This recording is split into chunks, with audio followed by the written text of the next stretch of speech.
so alive. Hi, let's talk. Hi, let's talk. No more, no less. No more, no less. Good evening, everyone. Welcome to this is going to be a serious one tonight. Right. So for those of you who don't know, my name is Ademola Oyediran. You might know me from the stage or perhaps through the lens of a mobile camera or a digital camera, or even from the quiet discipline of a fan.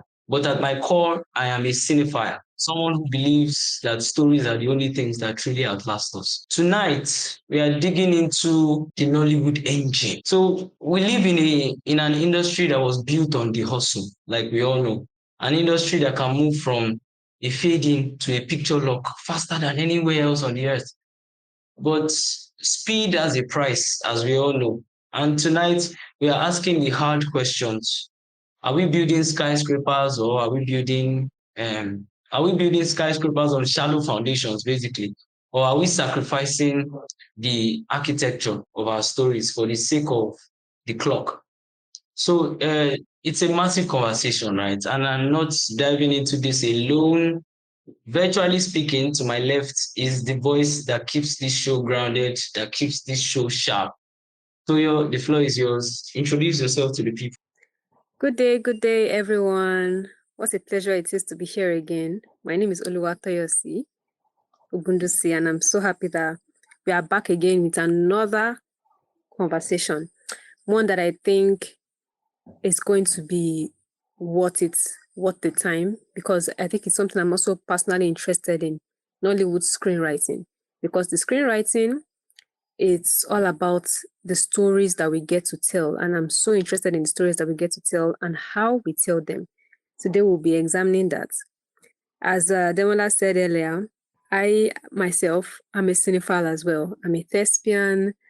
I love the theater. I love the fact that we can reenact our own stories and in fact influence culture with the stories that we tell. Such a wonderful thing. And I'm glad that we are joined here by Mr. Yemi Akande. Thank you so much for being here with us. On to you, Demola. All right. Massive. Right. So before we go ahead, right, first of all, I wanted to say that if you are a big fan of film, if you care about what really goes into making great performances and meaningful films, you're in the right place, right? So before we dive into the discussion, this show is brought to you by Hubert Ifokonbale Film Academy. It's a platform that's dedicated to training and nurturing the next generation of creatives in film and media. If you are passionate about acting, filmmaking, storytelling, or content creation, this is definitely a community you want to be a part of. Also, please don't forget to follow us on Instagram, TikTok, wherever it is at hi_film academy. That is hi_film academy, no spaces. So you can stay updated on more conversations like this and other creative opportunities. Right. So let's just get into it. No beating around the bush, right? In the hot seat is a man who bridges the world of the great Ife stage and the fast-paced screens of modern Nollywood, and perhaps even the slow-paced screens of modern Nollywood. He is the beta playwright winner himself, Sir Yemi Akande. Our guest is a graduate of the Dramatic Arts OAU, which I'm also a proud alum of.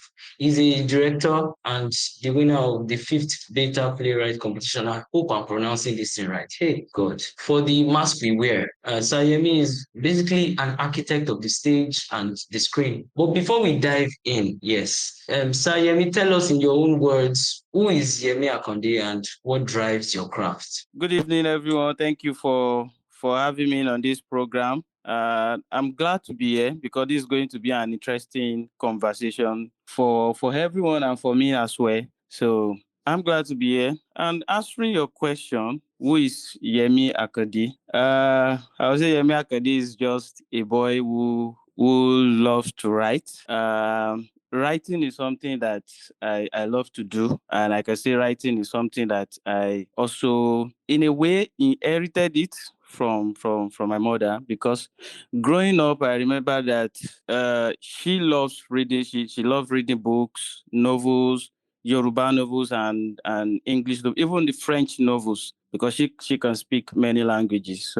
So growing up, she gave me a lot of books, Wole Soyinka's plays, and all of those plays that we have now. Some of them are famous officials plays, and then we have these novels by Dio Fagua.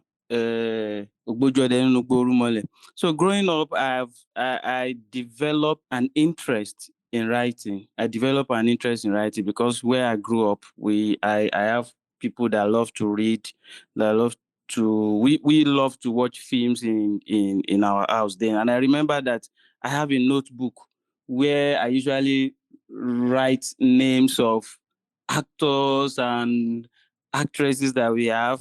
Then I'll come up with a story in my head and I begin to cast people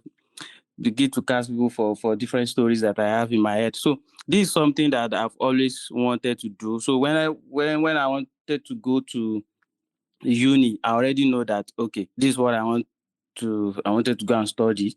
So I think the first time I did jump, I was like, okay, let me do literature in English. Then later I I didn't meet up with with the cutoff or whatever it is. I didn't get admission the first time. So the second time I said, okay, let me do drama. And then I got admission into dramatic art, and entering that dramatic art was something that shifted my focus. It really shaped my interest.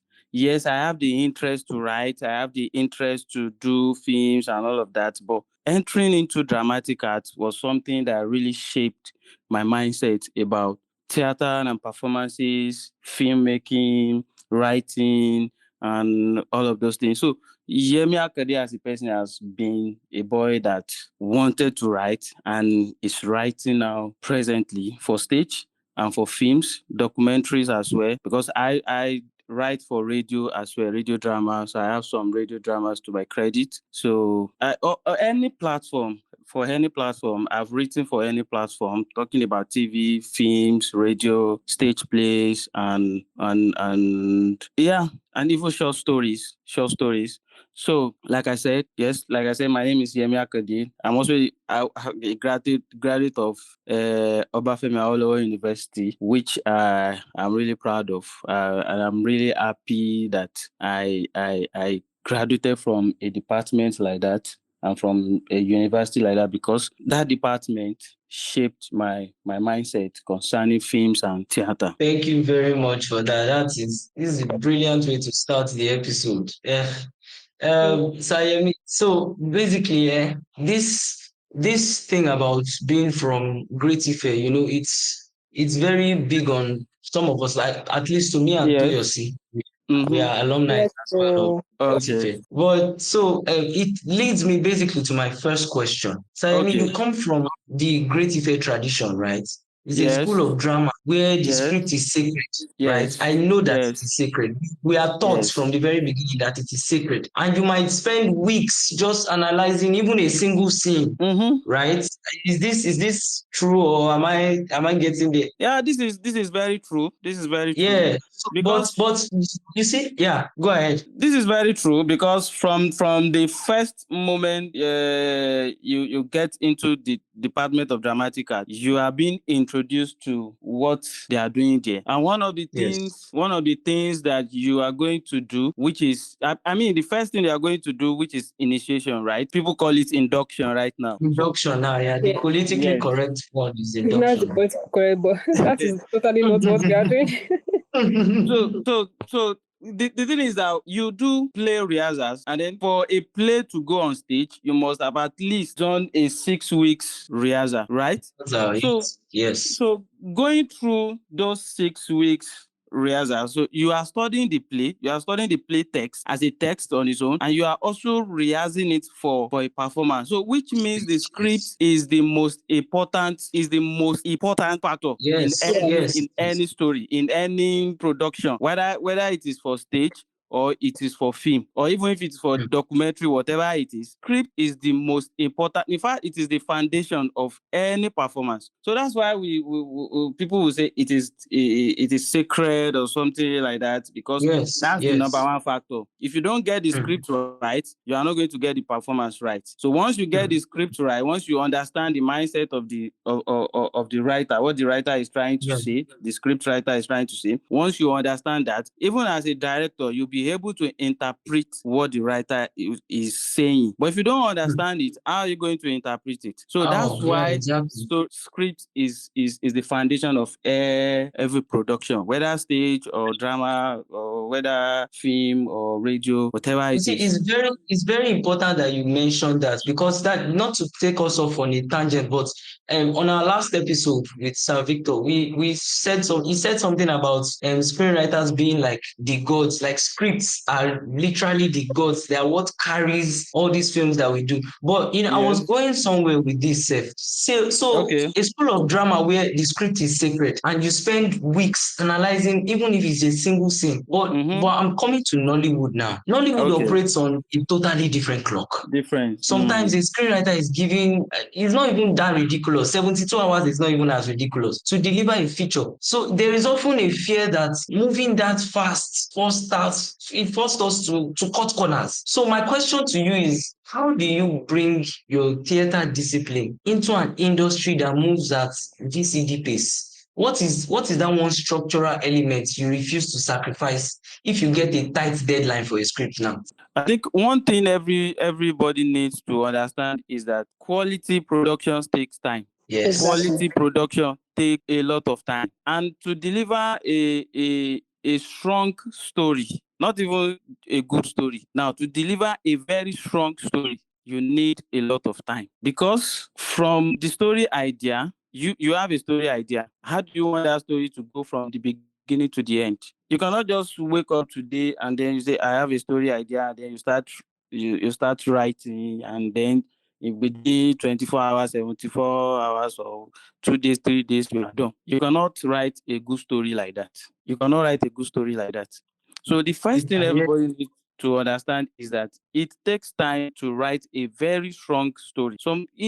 Really, like you said now, Nollywood, we operate on a fast pace. It's more or less like fast food. You want to get it now. You want to get it now. Indomie. But it is not. That's why we have a lot of films that are not really there. That's why we have a lot of stories that has so many lapses here and there. Because we don't pay attention to our stories and we don't give our story time to develop. Because story develop itself.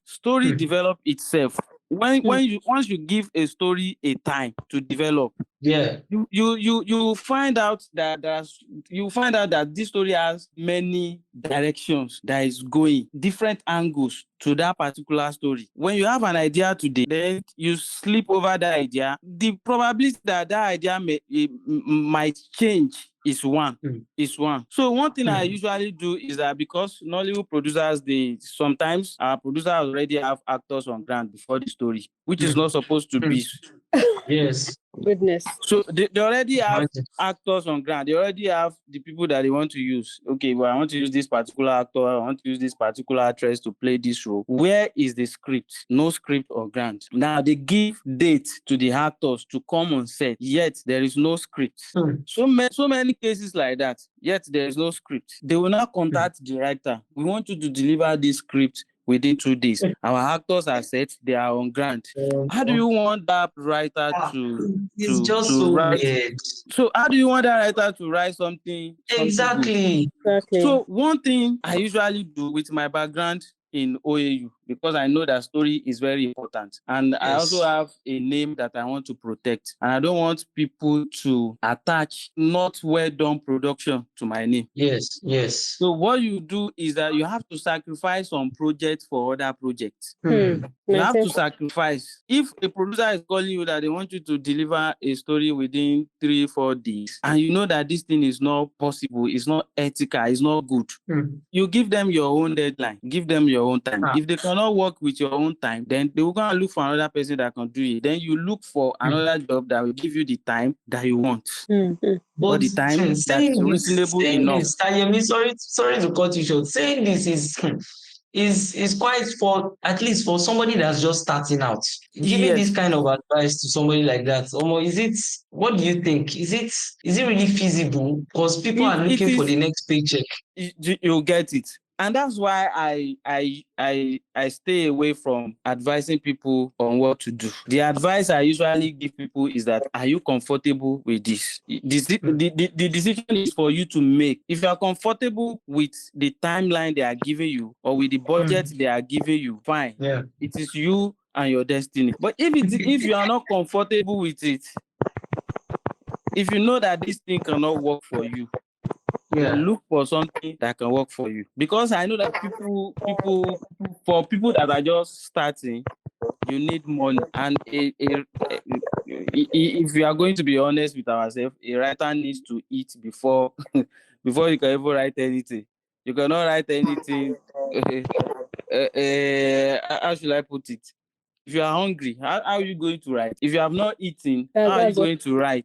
You won't even be able to think. You cannot create anything on an empty stomach. So you have to eat first. Yes, you have to survive. You have to eat and survive before you can even think of, okay, what story am I going to write? Yes, indeed. What story am I going to write? So that's why, that's why people can take those jobs. Give us a script in 2 days, give us a script in 3 days, because you need money. And in this generation now where you have AI everywhere, people can just type anything, any prompt, and just generate a script. And then the thing is that most producers will not check. They just go on set with whatever script you give them, and then they start shooting. In fact, sometimes I do wonder if what is in the script is what we end up seeing on TV sometimes, because it is not. That's another conversation. That's another conversation. Most time it is not. Because this particular topic is even something I've complained about over time, because I watch a lot of movies, So whenever it comes to Nollywood lifestyle, there's a way I'll be like, who should I blame for some sort of, this might sound mean, but I just have to say it, but who do I exactly place for some kind of low quality stories? In fact, I didn't even use the meaning what I wanted to use in the first place. Please hold on. The industry itself. Yes, because I was like, which particular element in the industry? I'm like, is it the director? Is it the screenwriter? Is it the actor? But it can't even be the actor, because at the end of the day, the actor will have to act what is. I can only blame the actor for the bad acting or whatever. But there are stories that at first, when you see a trailer, this is what I often experience with Nollywood. When I see a trailer for Nollywood films, sometimes I get excited. I'll be like, oh, maybe this might be different, Might be different, yes. This story is coming out. I see the way they are placed, see the way the actor is delivering the lines. And then I start watching it, and I'm like, it's like maybe I'm in the passenger seat of someone that is driving. And they're like, okay, this person is still driving well. Okay, we are still going. So then the person just takes a hard left and drifts. And I'm like, why? Just why? This thing frustrates me a lot. In fact, it frustrated me to the point that I even had to write an excerpt personally, because I was like, what is going on? And I know that it is not a budget problem, I know that this thing is not a budget problem in Nigeria, because we know that for some films, feature films that we see in Nigeria, we have good budgets. And let's not lie, budgeting doesn't necessarily affect a good story, in the aspect that some people can shoot on their phone and have a story that is compelling, and people be like, wow, we want more on their phone and everything. So this thing is about the execution of a good story. So I always find like I'll see a trailer here. I'm even particularly passionate about this topic, because I'll see a trailer and I'll be like, wow, okay, this should be different, hopefully. And then I start watching that and I'm like, what is happening here? What is going on? Is it that the director is only listening to the scriptwriter, or there is no scriptwriter? Which, in fact, I think I should even ask this one. This is even of a tangent. I don't think, the way there is this, they celebrate writers more abroad, in Hollywood sometimes. Hollywood, I don't think we really do that well in Nigeria, do we? No, because our industry doesn't rate its writers. And it shows up in the stories. It shows up because I don't even think we have a writers award. They don't. Do we have what? A writers award. We have. We not necessarily writers award, but I think we have some categories. QNBC Awards, They have or some don't they have that? categories in other awards, and like for AMVC now, or AMA Award, or BON Award, some of these industry awards. So they usually have writers categories. But to ask your question, we said the other time, we don't rate our writers. It's This obvious. industry, we don't even appreciate them. We don't appreciate them. And an industry that does not appreciate their writers, things like this are definitely things like this will happen. It's We real. have issues like this where you see a film, some films will start very well, then in the middle, everything just It falls apart. go another That direction. substance is not there. Yes. It's just like a big hole in the middle. So if who are we going to blame? Who are we going to blame? Is it the director? Is it the producers? Is it the who? That was why I said the industry itself, because we really do not have structure. We really do not have structure. Yes, actually. We really do not have structure. It's so obvious. And so everybody is just doing their own things. Everybody's just doing like we're whatever they freestyling. like. Yes. That's why we have a lot of channels on YouTube now. That's why we have a lot of channels on YouTube. And like you said, budget, yes, we have, I'll be honest, we have budget problem and we don't have budget problem. This is why I said this. A good story is a good story, budget or no budget. A good story is a good story. People can forgive error in cinematography, or maybe error in editing, or maybe continuity problem. People may forgive that, but they will never forgive a bad story. Indeed, like me, like this, I don't forgive bad story. They will never forgive a bad story. Once you watch Forgive and forget.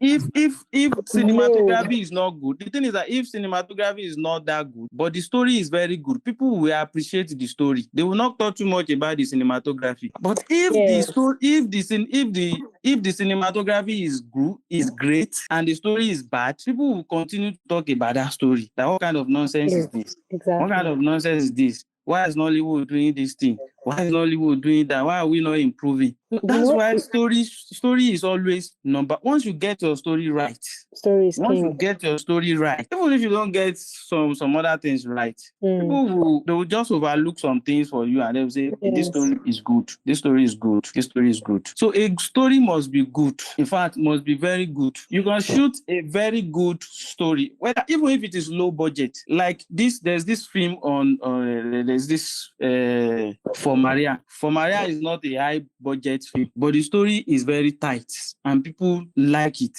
They like the film. But we have some high budget film like that the stories are let's not even talk about some of I'm in industry, so we know. I understand. I think it also even does a disservice to actors. I feel because of bad stories, we've not been able to really pull out the well of substance that some actors carry in this Nigeria. Yes, the problem,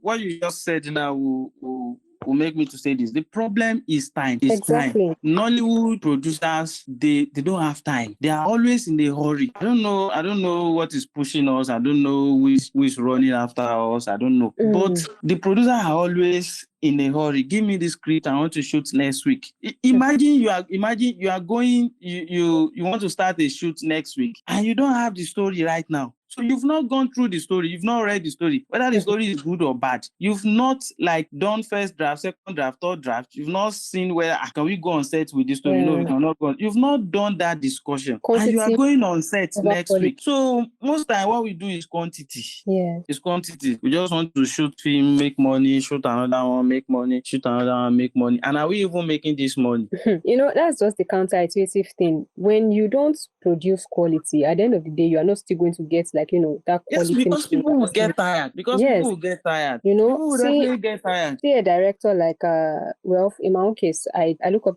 to, let's say, a director like Kemi Adetiba now, because this recent film that she brought out, To Kill a Monkey, I really like the fact that I saw some kind of acting, especially in this character of Obos. Like, I've wanted to see somebody play like a maniac, an actual maniac that would disappear into that role and give us a maniac. So it's when all those things came into our screens, even the other actresses, like the his wife, the lady that is light, Efe himself, like they played these roles to the extent that it just became such a staple. And I'm like, and it shows, because when she was talking about the show, she talked that they had filmed it was not 2024 and they were releasing it 2025. Oh no, okay, no, they released it late 2025, I think, if I remember. Late 2025. Late But it had been shot like maybe about 2 years ago. 2 years ago. Yeah. And she filmed it on her own budget, actually. So it wasn't bought by Netflix before. I think it's now on Netflix. But so she filmed this before. She had cooked this thing. These things take time to bring out the depth of a character. Yes, it takes time. It takes time. It takes time. Look at you. You can cut. Yes, you can cut corners in film. You cannot cut corners on stage, because if you want your actors to deliver a very good performance on stage, you know how many weeks of rehearsal you need to do with them. Talking about the script, rehearsing the script, rehearsing your actors, the music, the every other aspect of the production. You know how many weeks that you need. Yes. And in Nollywood, some of our films are shot in 4 days. That's absurd. Some of our films are shot in 7 days. And the problem is that the actors are getting their script on set, not before coming to set.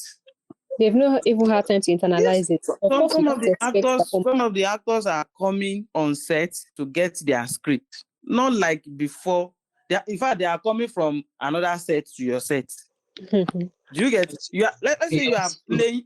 You just finished playing a particular character on another set, and then you are going for another set again to play a different character. There's no even time for you to get prepared. There's no time for you to prepare for this new role that you want to take. Yeah, and it makes me feel like this industry makes it celebrate a particular type of actor, the kind of actor that can bend into this and just get into it like as fast as they hope. Not the one that has to take time to cook. They're like, no, I don't have time for that to be. What are you doing? Fast. Oh yeah, who is the person that can do this thing? And then you'll be looking at that actor that maybe they're celebrating, like, and be like, but where is the depth? This person is able to thrive on speed, which you is cannot get you. But they can't. Yeah. Acting is not magic. In fact, writing is not magic. Making a film is not magic. No. So you cannot get the best out of your people in 4 days. Imagine you are shooting like 10, 15 scenes in a day. So how do you want to get the best from that actor? There's an overwhelm. Yes. So some of them will just carry the script. They just read the script, and then director, camera rolling, action, cut, another take, action, cut, everybody next scene. So how do you want to get the best out of your actors in 4 days? So our actors don't even have time to get into character. They don't have time to get into character. You have to be very exceptional for you to pull something all of a sudden. You have to be very exceptional. Yes, you have to be able to travel that. Yes, you need time to get into this new character you are playing. Imagine you just finished playing, let's say you just finished playing like this role. Maybe you play for an actor, or maybe you play a king in a film that you just finished shooting. You play a king that you just finished shooting. Now you are going on set immediately. You are going to another set immediately to go out to play, let's say maybe a slave. A slave. And you cannot on switch another set, and then you don't have time. You are getting on set. They are giving you the script. So you go and get your costume, makeup, and everything, and then you just go on set like that. Before you know it, the slave go, they shout like king. So how do you want to get the best? And it started from the beginning, from the story. You gave your writer 2 days, 3 days to write a script. Now you are giving your actors 4 days on set. And another problem that we have in the industry is that if you interview writers, they will tell you their stories. They will tell you, I have my own stories, and I believe my colleagues, they have their own stories also. Now, the another issue that we have is that, are we really we have these slogans that we used to say, from script to screen, from script to screen. So are we really like transferring our script from script to screen? Is it what is in the script that they are doing on set? That's a good question. Are we really executing our stories very well? Because there's going to be a problem when a writer writes a story and then you are going on set with that story to shoot it for 4 days. Because there should be a moment where actors will rehearse their lines, right? Before the director can say action. There should be a moment where they rehearse their lines. And because you have just 4 days, that means that the actors will do a lot of improvisation. And if you are not careful, improvisation may take an important part of the story away. Yes. It might just be a single sentence in a dialogue that we summarize the whole story. And if your actors fail to deliver that particular dialogue, so what's the essence of the story? What's the essence of the story? Then when you get on set like this, because you don't have time and you are planning to manage your budget also, you want to shoot this particular film for 5 days. You don't want to exit it to 6 days or 7 days because you spend more money budget. Then you begin to remove some scenes on set. This thing is not important. Let's do it. This thing is not important. Let's do it. Okay, the writer writes that story. The writer writes that scene there for a particular purpose. So if a director or a producer feels like okay, this particular scene is not needed, call the writer. This particular scene, discuss it with the writer, because the writer has a vision for him or her to write that particular story. There's a place where the writer is going. He has a vision for writing that scene, because you cannot just write a scene because you just want to write it. It must be important to the story. But if the director is not seeing that importance and then they remove it on set and then they edit the whole thing, they release the film, the audience will see it. The audience are not stupid. Exactly. So they will see all these lapses and then they will start complaining about it. And most people will say, who even write this story? The audience will be looking for the writers. Who even write this story? And the writer is in his house thinking that this is not what I wrote. This is not what I have a colleague who wrote a particular film. And then this person he told all his friends that I wrote a film. This film is going to the cinema. I want you people to come and watch my film. He's very excited about the film, very happy. He gathered his friends. They went to the cinema to go and see the film. On getting to the cinema, he realized that this is not the story I wrote. And then he began to tell his friend that, please, I didn't write this particular scene.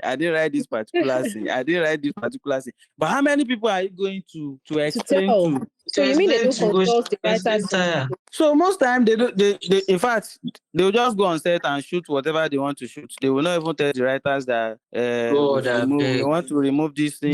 We don't want to. But Yemi, is it not a prerequisite for the writer to be on set for some part of shooting, or does it have to be built into your contract? You don't need to, as a writer. Yes. If they want you to be on set, fine. If they don't want you to be on set, fine. But the thing is that you, the director, the producers, or they will have discussed, whoever is in charge will have discussed the story, the script. The script will have gone through many drafts. Yes. The script will have gone through many drafts. And while that particular script is going through many drafts, the director, everybody is discussing and analyzing the story. So before they go on set, they already know where they are going with the story. So it's not like they'll just some people will just take scripts from a writer and then they go on set.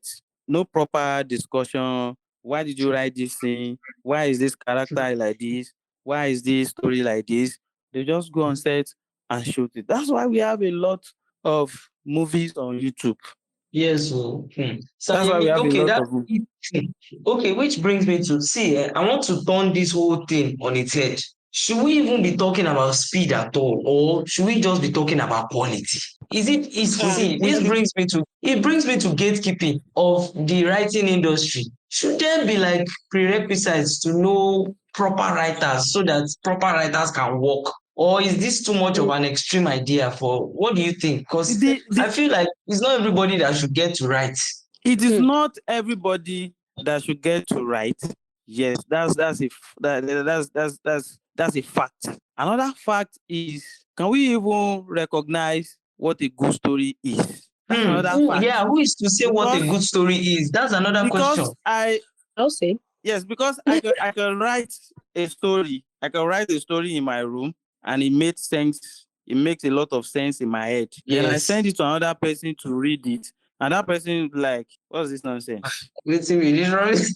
An idea can make sense in your head. Then another person will read it and be like, the premise is good, but I don't think the story is strong. That's why you know that there's a problem.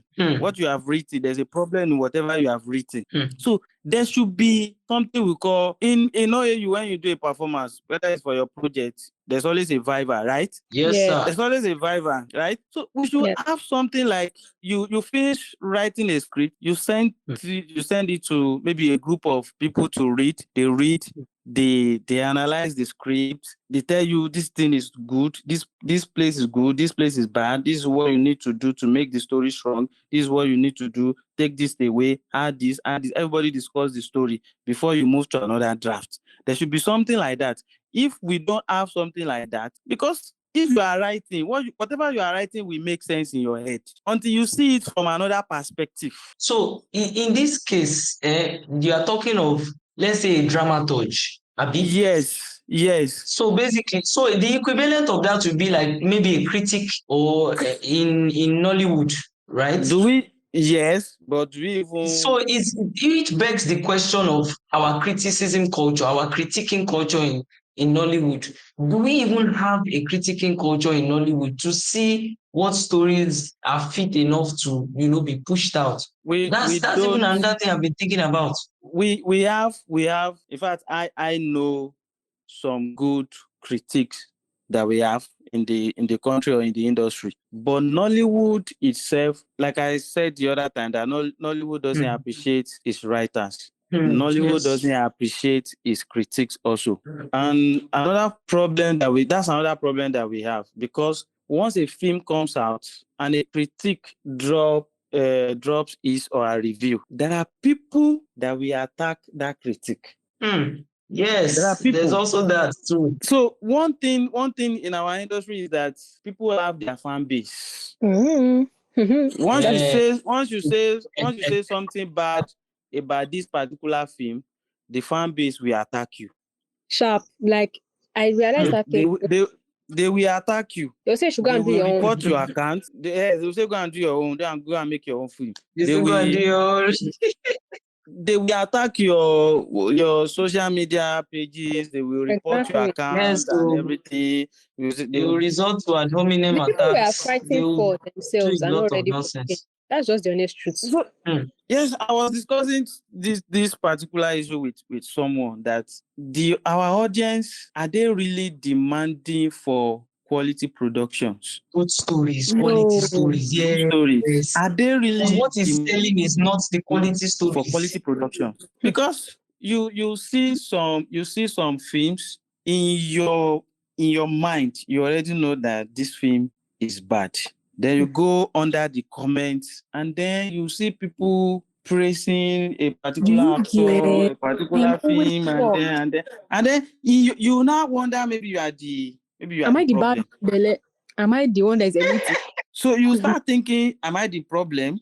Because a lot of people are already praising the films. Then there is you that is feeling like, this thing does not worth it. I'm going against the tide. And then people will be like, so that was why we were discussing. Was it not last week? I was discussing this with someone, that our audience also needs to start demanding for quality productions, because there are some films. The thing is that when you go to YouTube, you see some films that are good on that particular YouTube. You see some films that are very good but with low view, and then you see some films that are opposite with millions of views, and then you begin to wonder, why are the people watching this particular film?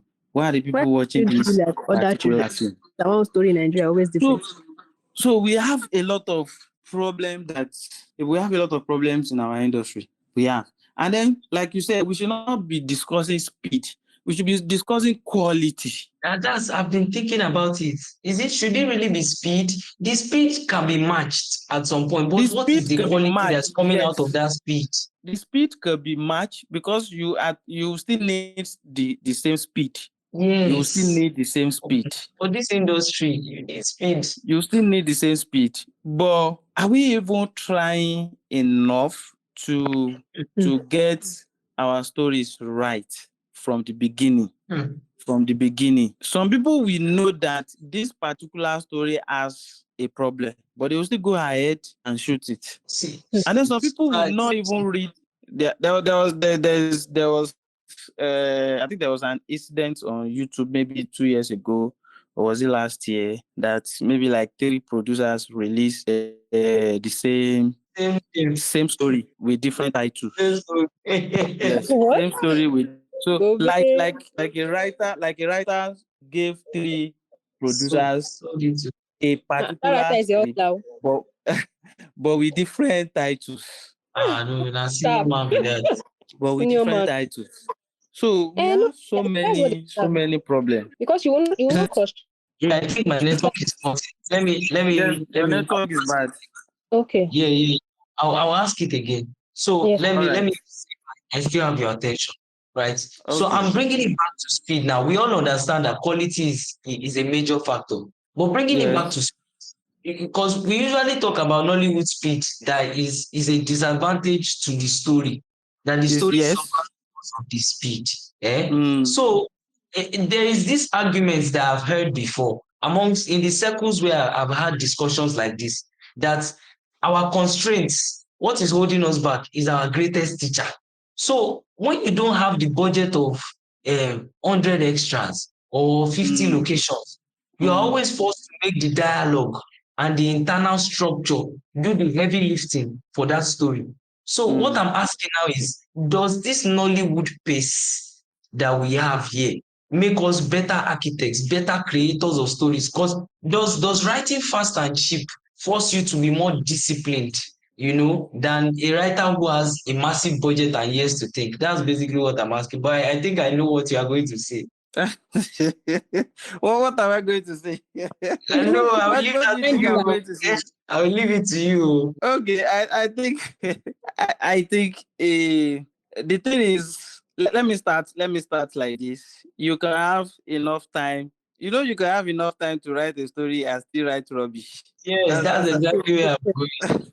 That's another thing. You can have enough time to write a particular story and still write rubbish. And at the same time, you can still bring out not very good.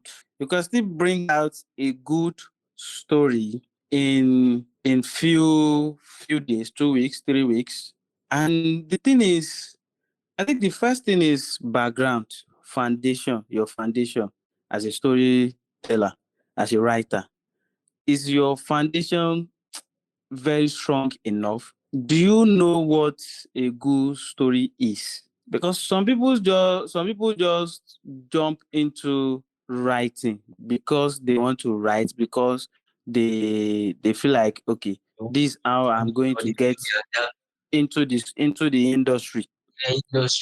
So some people just jump into writing. In fact, that's why you can have some producer will tell you that, what was in writing, I can also write. Yeah. So because when some producer they will tell you that, what's there? Is it not just to write? I can also write. But it is not just to write. It is a whole lot of work. And with my background in dramatic arts, I know that a story must be very tight. It must be very strong. It must be very strong. You have to write. Some films are dialogue loaded. But when you listen to those dialogue, you'll be intrigued or entertained. There are some things like that are very dialogue loaded, a lot of dialogue. In fact, there are some movies that you watch and you see a particular scene, like maybe 5 to 6 minutes, and people are talking, and then you are appreciating their dialogue. And then there are some films that you watch and then they will keep talking, and then you will just fast forward everything. No. And then there are some films that you sit down and you'll not even be able to fast forward any moment. Yes. Yes. because they are taking you somewhere. But you just see some film and then you are in fact you can watch a 2 hours movie within 30 minutes. 2 times speed. Yes. You just keep on moving. You just keep on moving it. No, I've seen this thing Just before. keep I know what this person is going to say. I know what this person is going to do. And then before you know it, you are already done. So you whether you have time constraints or you have enough time, the first thing is you as a writer, you must know that whether this story is good enough, And like I said, don't you just have to sacrifice some production for some production if you want people to attach quality productions to your name. You cannot just there was a particular December last year I was traveling home for Christmas. Then a producer sent me a message that they already have a story, then they need a writer to develop the story and write the story for them, that they want to shoot in January. And I was like, okay, what's the time frame? What's your timeline? How many weeks are you going to give me? And they'll be like, 1 week. And I was like, I'm already even going for festival, this festive period. My mind, I need to rest. I need to enjoy myself. I don't even want to write anything. And then you are giving me 1 week before January to write a story. And I was like, no, I'm not going to do it. I'm not going to do it. Because I know that if I take that particular job, it's going to affect me. I know that I will not deliver anything good at that moment. Because I'm not in the best, I'm not in the best frame of mind to write anything. I just want to go home and relax. I was not even thinking about doing anything. And then you want me to submit a story in 1 week. So it's not going to be possible. So I had to reject the work. So sometimes like that, you just have to sacrifice some productions for other productions, because you know that they are going to. Do you as a writer, do you want people to watch your story and be like, what's this nonsense? That's the first. You have to ask yourself that question. Do you want people to watch your story and be like, what's this nonsense now? Why is this person reducing my IQ? Or do you want people to watch your story and be like, this is good, this is good? So you have to ask yourself that questions. And in Nollywood, there's no way you are going to, in our industry, because we are always running on speed. It's about speed. It's about how fast you can deliver. It's about how fast. If you want, there are. I don't know if you have seen Nollywood series on Showmax or this Africa Magic project. Yes. Like Itura, like Riona, all this Kadara. Yeah. That we have the yard. There's the yard also. We have so many African Magic projects like that on Showmax, on DSTV as well. If you are opportune to work on African Magic series as a writer, in fact, you are going to learn a lot of basic things that you need to learn concerning story development, because they give writers enough time to write those series. I work on the Johnson, I worked on Kadaran, and which other one again? So if you already know that you are going for script workshop, and when you are going for script workshop, you are leaving your house. You are going there to meet other writers. You people will be there for at least 2 weeks. Just not even writing anything though. You are just talking about the story. Everybody is just bringing ideas. You are developing characters. The first thing you do is to develop your characters, because once you develop your characters, you'll be able to write their stories. If your characters are not well developed, so what stories do you want to give them? That's true. So you develop your characters, you develop the stories, you develop the every aspect of the story for at least 2 weeks. You are in that. Is more or less like a camp. Let me just call it like that. It's a camp. So you are there developing that story. You are working day and night developing a particular series. And then after that 2 weeks, everybody will go home. And as you are going home, the head writer will give you your assignment to submit. And then you are developing the story again before they will now give you episodes to write. And then you write. And there's always script editor. If you write a particular episode, you you are sending it to the head writer. Head writer will send it to the script editor. There's always the script editor will look at it. This episode 1 and episode 2 has to flow. Episode 2 and 3 has to flow. They have to flow. The script editor will check all these details. What are we missing in episode 2? What was in episode 1 that is not in episode 2 that does not correlate with what is happening in episode? They will check everything, and then they will send your script back to you. They will give you your correction. You write again, then you send your script back to them before they even go on set. But and that's for series. But for films, are we going through this process for films? Do we have writers workshop for our films? Do we have script editors for our films?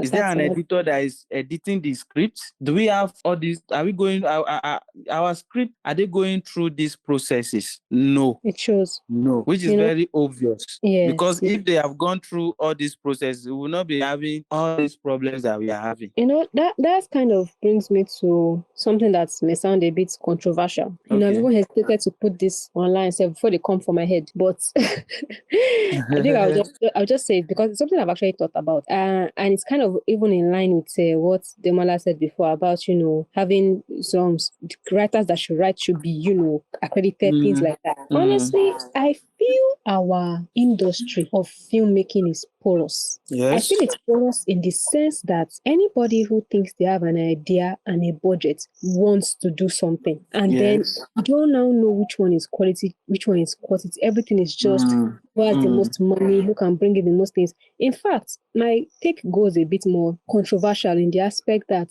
I feel, this might sound odd, but we'll break it down. It's not everybody that should be, let's say, allowed to just act without having a prior background. And I'll say this. Proper training. Yes. It may sound mean because we say acting as maybe some acting, and anybody can active trained and go to it. Yes, wonderful. But please, first of all, be trained at least. Because we are talking about speed here. We are talking about finances. We are talking about budget. But we all even overlook the fact that, in fact, speed is not even only a problem when you have multiple professionals joining their hands to do something. Joining their hands together, yes. They can do something fast if you know what you are doing. Yes. And you do it well. Yes. But you pack people that, I have the passion, but you don't have the grooming. So now you are running on passion, but you do not have the proper technicality to carry something else. Because, not lie, this thing is not even only an issue of, okay, we are getting a script today and something like that. An actor that knows their onions, sometimes can be able to pick something up and know what to do with something, even if it's quite impossible. Yes, definitely, yes. But also, for somebody that is not even that groomed will struggle, and it will show because it will just be given premature. It will be given yes. So it's just like when we have doctors like this. You can't come and say, okay, sir, I'm sick. You can't and the person wants to treat you say, yes. You can't say, I know. You cannot wake up and say, I'm a doctor or I'm a lawyer. Exactly. You have to undergo because you did some content line. No, like this may seem elitist, but it has to be for the sake of our story. It has to be for the sake of our stories, because you'll be like, okay, I just like how, if I think about it, let's even think about this very well. Which field is as porous as the film industry? If you want to be an accredited chef, you don't just say, oh, I know how to cook. You go to culinary school before you can be given You want to be a doctor, you go to doctor school.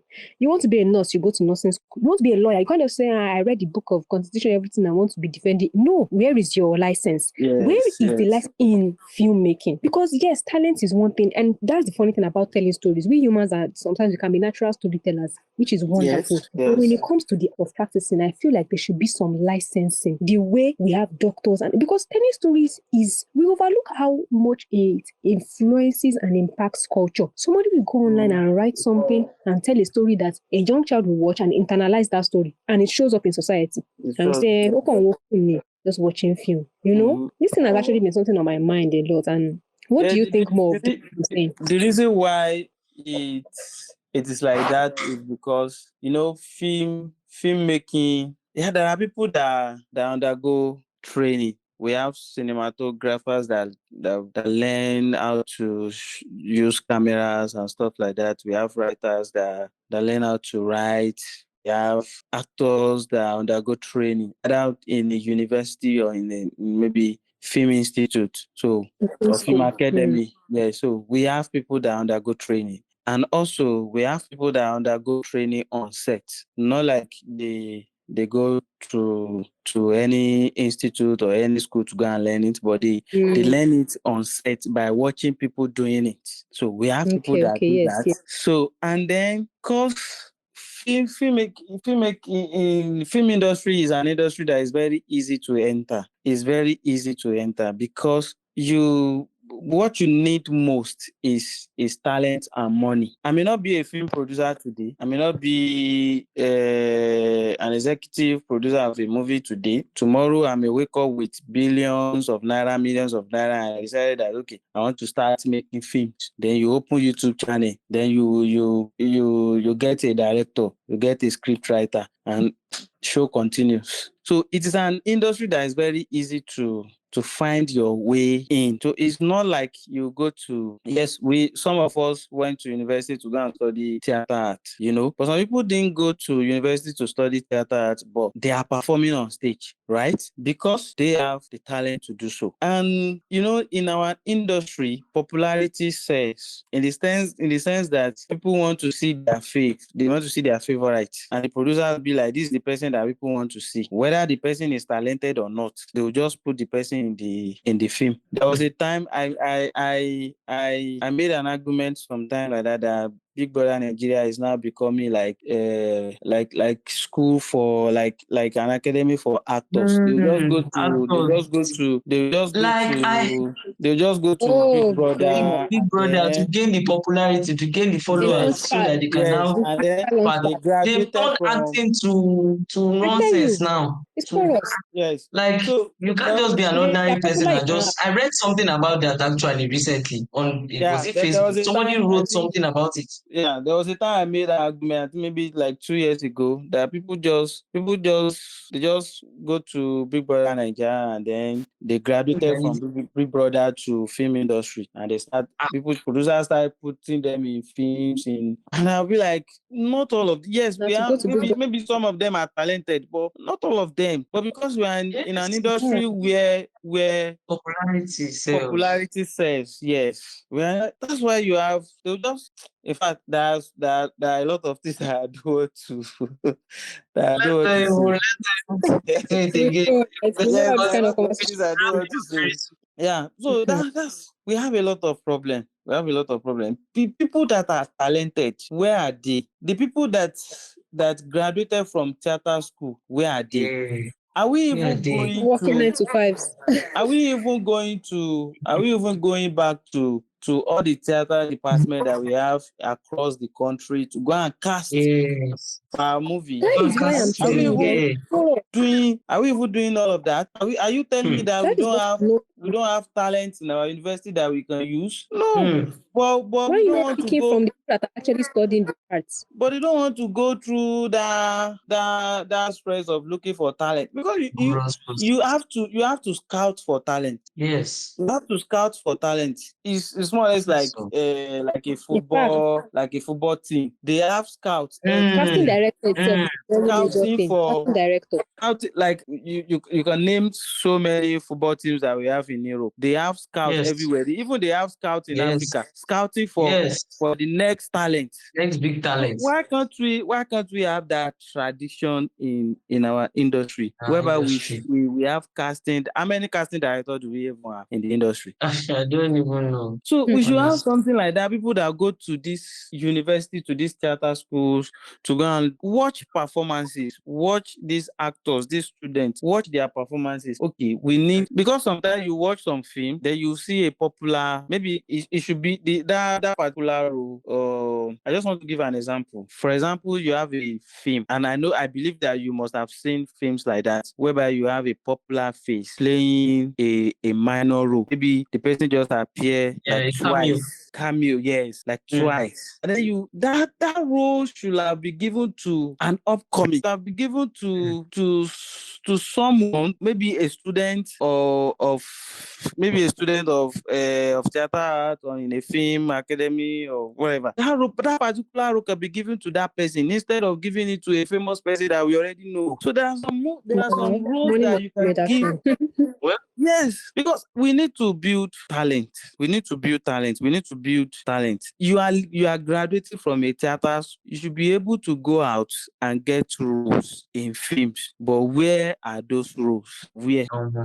That's why people graduate from theater art and then they just find them in banking Just and fizzle out. finance, or Yes, just find no, them in. and you know they do us a disservice. They don't teach us the business of this thing. They don't. Yes, it's Do you having talent is one thing, knowing how to market it is another. You It's get out another into thing. the industry, It's another and thing. you realize Yes, that I if you agree have with you. 10,000 followers or 20,000 followers, they will never look at your side. How to I build agree things. with you. That's something that they should also teach students in the university in theater art. It's not only about acting on stage or dancing on stage or learning the Yeah, rudiment you think of it's your theater dreams performance. that carry you Yes. far, but you realize that there's a whole business and a team There's a behind whole this whole. business. Now, this was my experience after graduating from OAU. Yes, I majored in directing, and I had an amazing project. Then my project was called for because I did a theater as my project then, and then it was called for a convocation play in Oduduwa University. Then after that, I left Ife and I went to Lagos to go and join a theater troupe. Before that was before my NYSC. So I left Ife, I went to Lagos, I joined a theater troupe, Kiniso Concept Production. And when I got there, I discovered that the way they do their own performance is different from the way we do it in OAU. Their style. You say what? I said in Ife, yes, yeah. Yes. Their style is totally different. What they do is totally different. So I had to do a lot of unlearning and relearning, unlearning An and observation. relearning, observation to learn Yes. their style and everything. And I discovered that that's what they do most in Lagos, because most of the people that own theater troupe in Lagos, then some of them have traveled to Germany or Netherlands or something. They've learned different styles of production or something. Then they brought them to Lagos. They had to imbibe different cultures, different ways of telling stories, different methods. So I had to do a lot of unlearning and relearning before going for NYC and then coming back again. So graduating from OAU is good. In fact, you have solid foundation. That's one thing that you are going to have. You are going to have solid foundation, either in performance or in recognizing what a good story is. But at the same time, you still need to go out there to learn new things. Because if we are going to be honest with ourselves, are they teaching us new things at the university, in all our universities that we have? Serious question. Is it not Aristotle and all of these things that we are still learning? Sophocles. We don't do Olaruti Mitaya. We don't do Olaruti Mitaya. Always going Dúró láti pípọ̀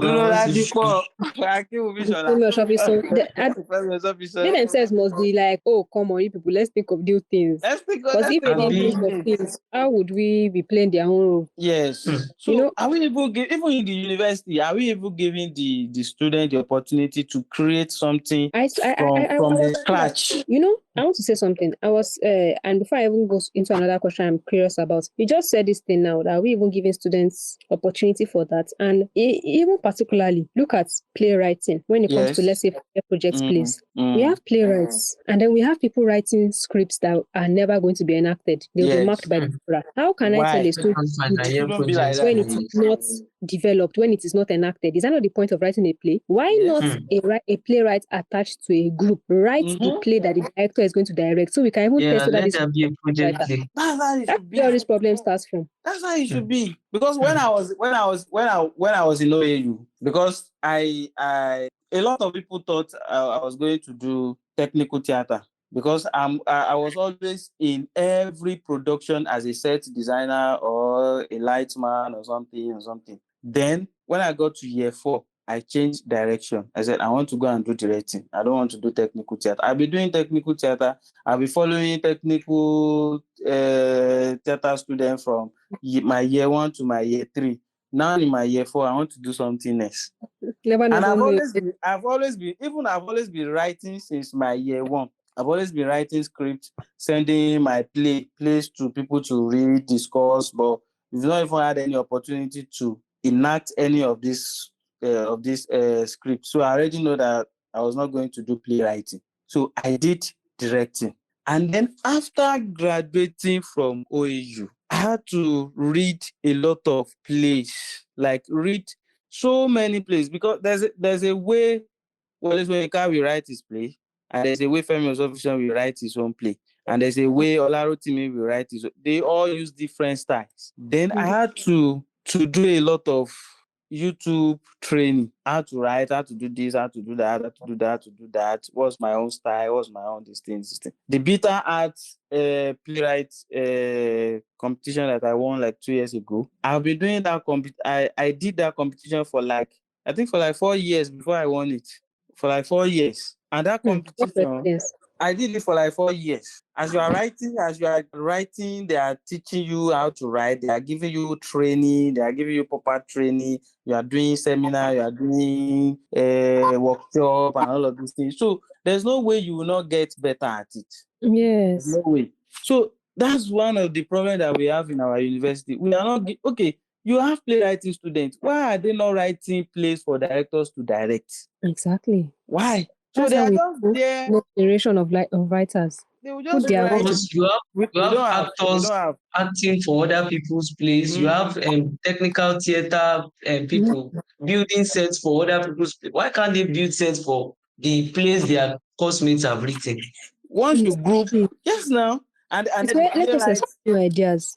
The playwrights during the project play, the playwrights act as dramaturge. They act as dramaturge. It should not be like that. Yes, they can act as dramaturge, but they should write plays for director to direct. Let them write plays. Not like okay, you have been doing Wole Soyinka and Osofishan from year 1. When you get to year 4, do your own thing. That's how it should be. Give them opportunity so far. Yes. What have you do we do how many in fact we have a lot of problems now because I could remember my own time too. How many playwrights do we even have in the department? How many playwrights among the lecturers? There's even a point of correction now, Seth, because they said in OU now in dramatic arts, because I talked to a bunch of their current students, right? So they said like, and Hubert even fact checked it.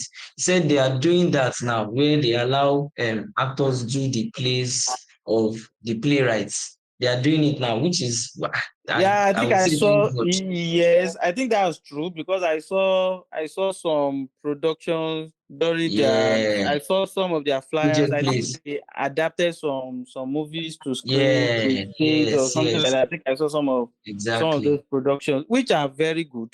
These are something that we need to be doing.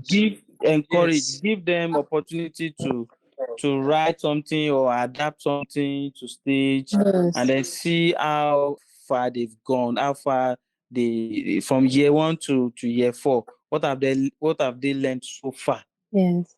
On your own thoughts as a writer, why do you think that most Nollywood we don't really have stories where we tell stories based on books and novels as much as we see from other like adapting a novel to yes, film? Yes, like Papa Hibiscus. I read that thing when I was a child, and I've always wanted to see it on We've done screen. that though, but we have a lot of stories. A lot of wonderful writers are writing.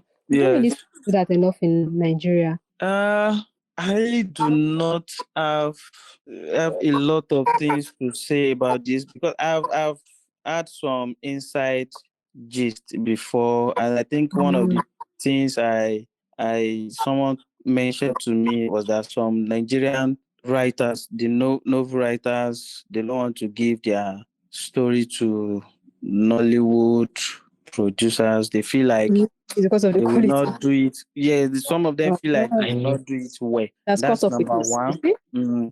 That's number one. And then number 2 is also budget, because to get a right to adapt a particular novel into a film is going to cost you a lot. To get the rights alone is going to cost you a lot. I don't know how much, but it's something that I've heard from people that is a lot adapting a.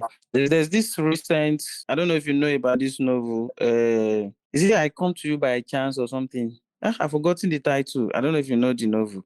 The novel actually has been adapted to a film for like maybe 2 years now. It's not yet out. Oh. And it's done by Genevieve.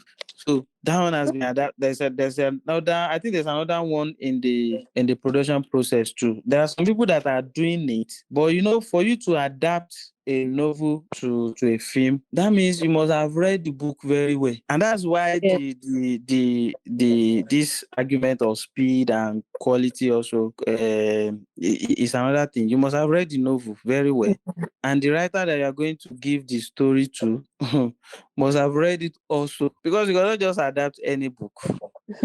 You must have read it. You must have because you cannot put everything in a novel inside a film. Yes. Unless it is a series.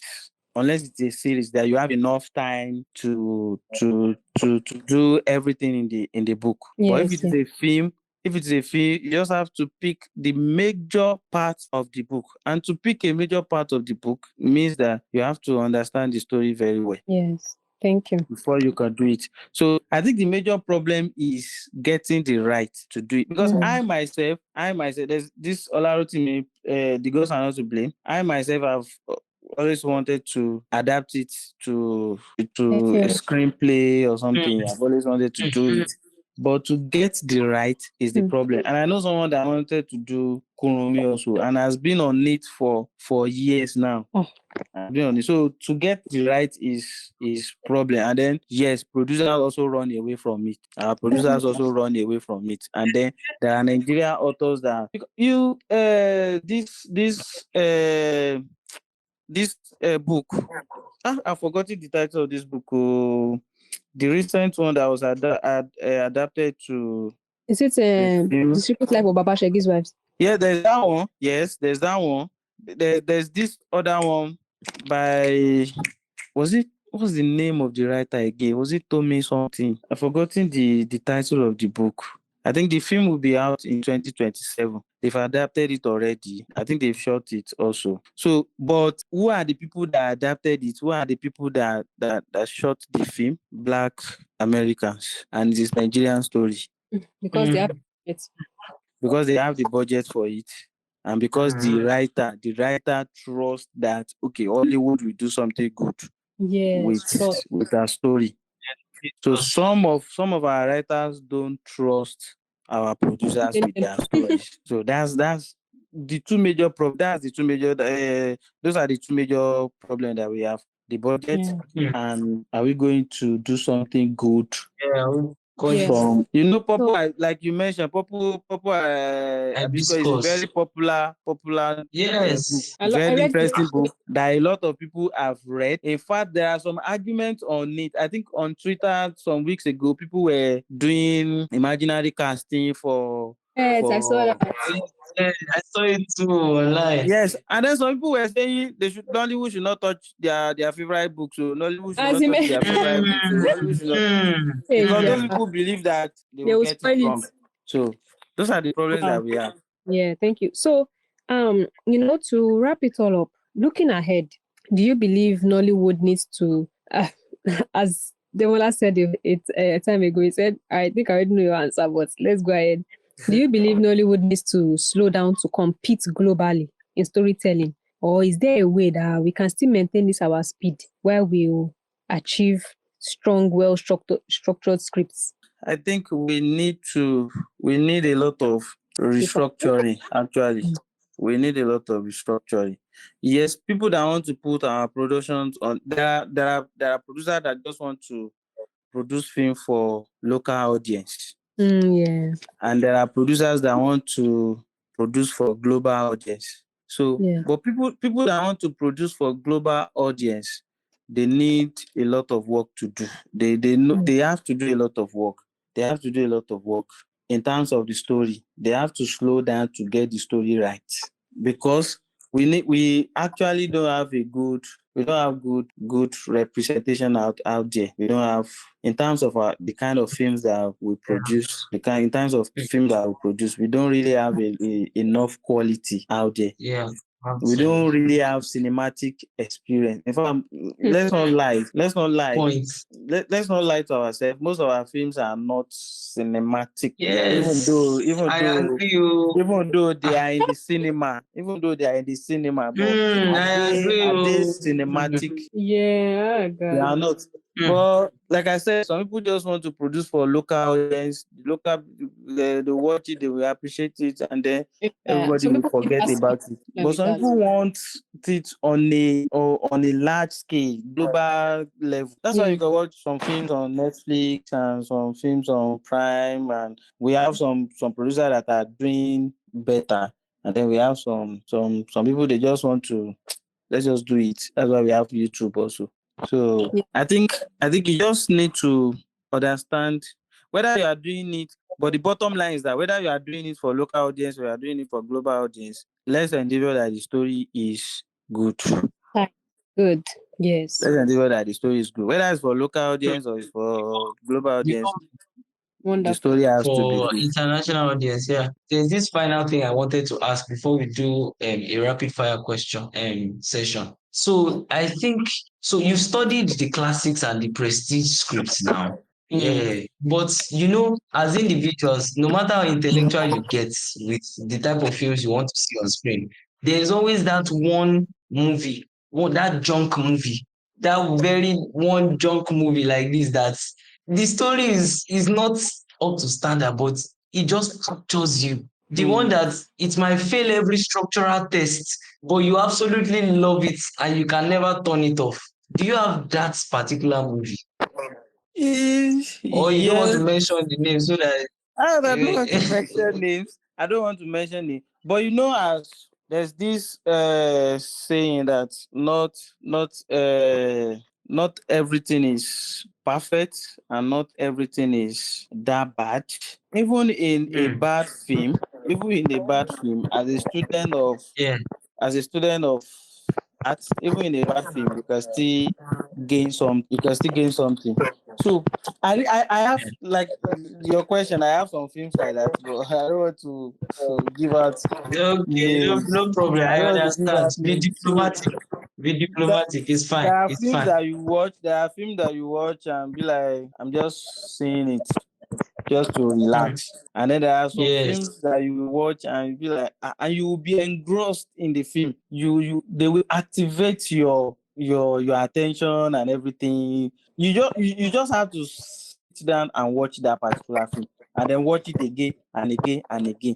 And there are films that you just watch once and that's it. That you not even remember the title later. And then there are some films that they have structural problems and all of that, but maybe because of the performance of the actors, you still, or maybe cinematography or whatever. It depends on your interest. And then there are some films that you will see and you'll be like, why am I not the writer of this film? How am I watching? There are some films like that you watch and you want to be like, I should have been the writer of this film. I should have been the one writing it. So there are some films like that you want, and you'll be jealous.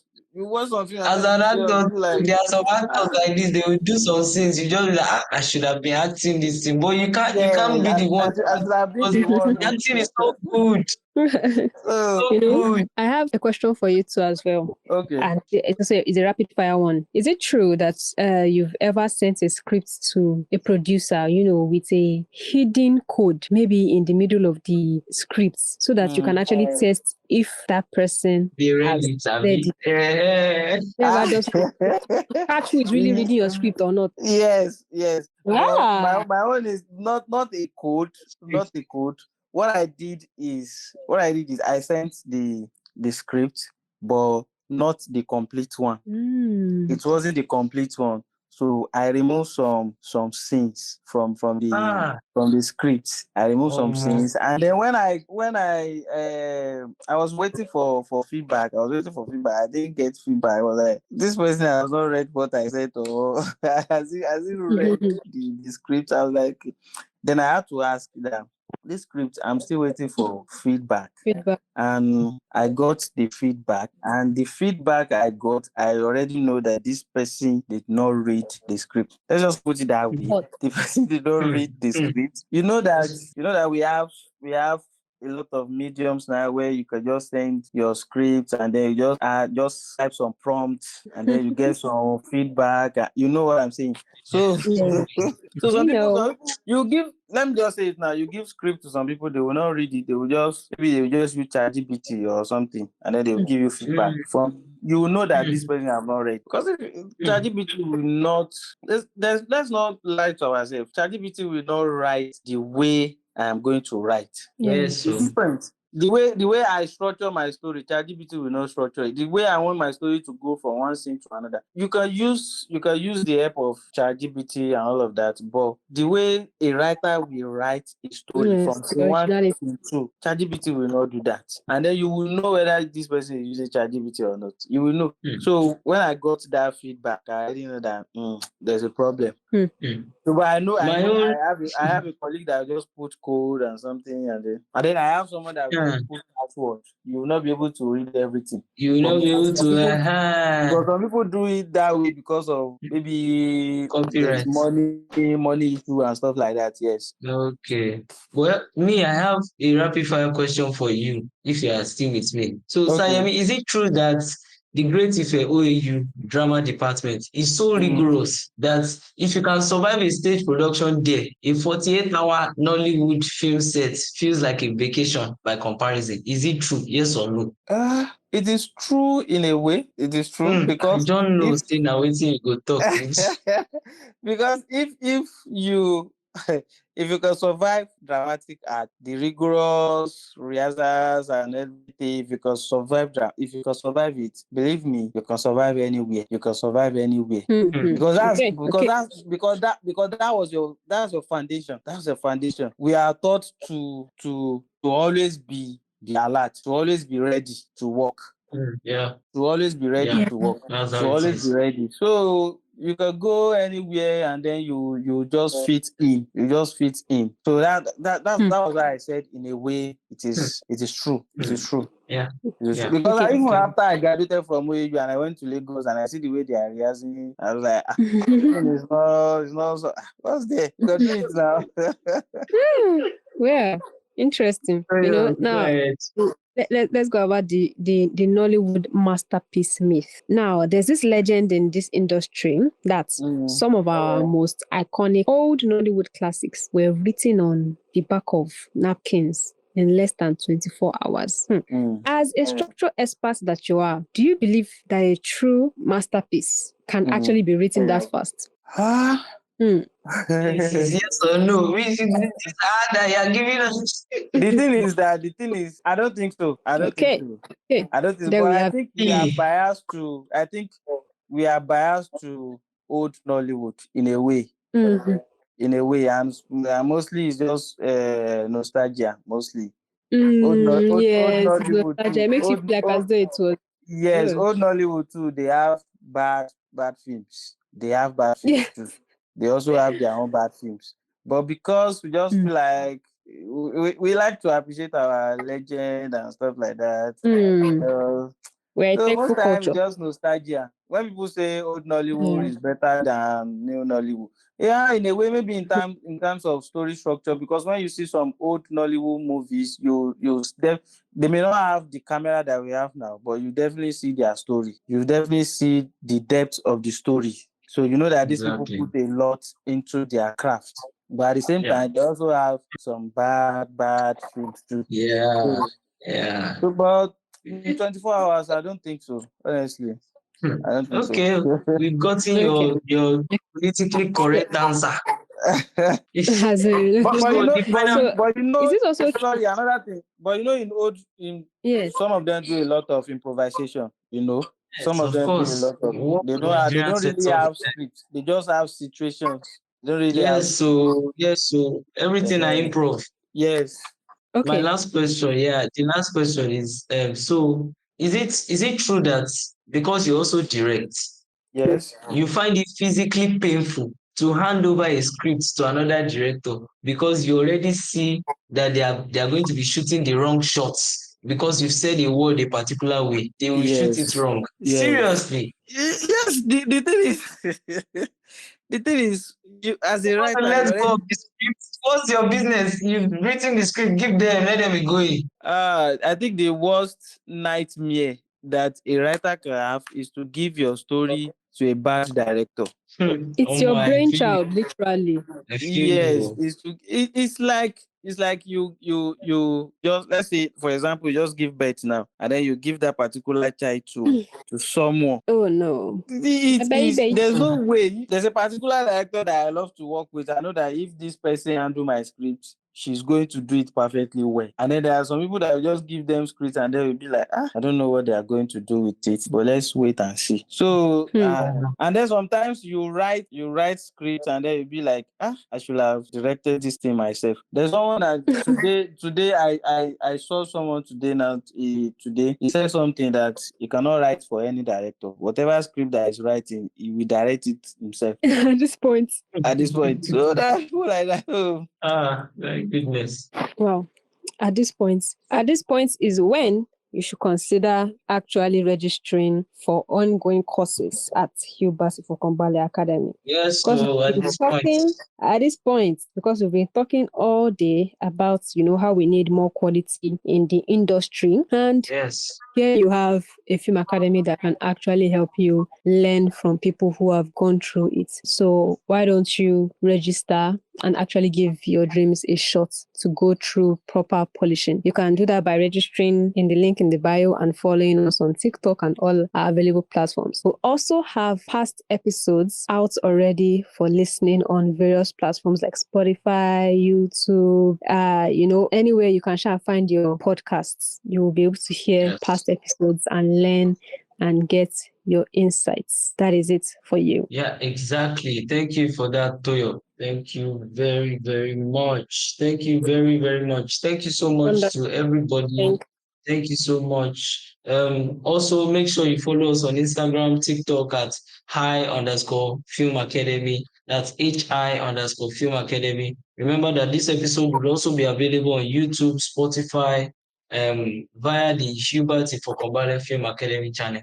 Thank you for joining us, guys. Over to you, Toyo. Let's close this up. Thank you, everybody. This was such, wow, what a conversation, We even took our time to get in depth with it. It was well flowing. Thank you so much, Mr. Yemi Akande, for coming in, for sharing your wonderful, insightful thoughts. We are so happy to have you. Thank you so much. Thank you. I'm sure our listeners will, we'll be able to tap from your well of knowledge. What a wonderful conversation we've had tonight. And there are many more to come. And I hope we all stick around for that. Today, we're going to be ending this right here. This has been our longest conversation yet for good reason. Yes, very good reason. For very, very good reason. Yeah, we hope to see Yemi of knowledge. Yemi of knowledge. Yeah. Thank you. And we have fetched, and fetched. Yes, because when he was speaking to us about him, I was like, oh, there's something, and I've seen that something. Clock into a big. No, we don't see, and our body don't calm down. Thank you so much. Okay, everyone. Wonderful conversation it's been. This is where we say good day, good night. Hi, let's talk. No more, no less. We got that good time vibe, feeling so alive.